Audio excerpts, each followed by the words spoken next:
எலுமிச்சங்காய் ஊறுகாய் தான் நம்ம இப்போ தாளிக்க போகிறோம். இங்கே பாருங்கள், ஆல்ரெடி போட்டு அழகாக ஊற வச்சாச்சு. ரொம்ப நாள் நல்லாவே ஊறிடுச்சு, நல்லா மக்கி போச்சு. இப்போ ஊறுகாய் நல்ல சுத்தமான கடலக்கொட்டை எண்ணெயும்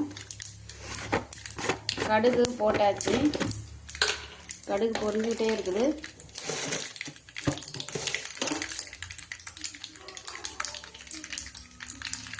கொஞ்சமாக ஜீரகம் போட்டுக்கலாம்.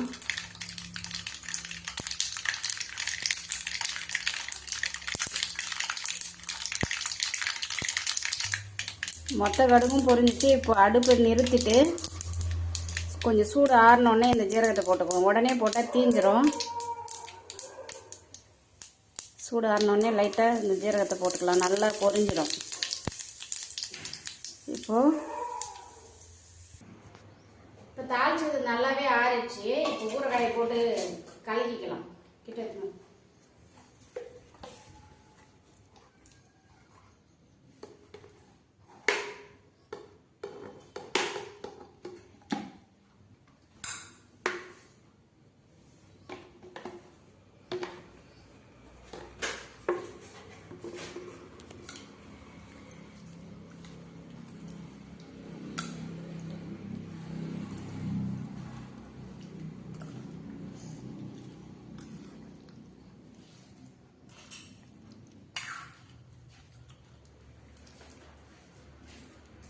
எப்படி இருக்குன்னு பாருங்களா, செம்ம டேஸ்ட்டாக இருக்கும்.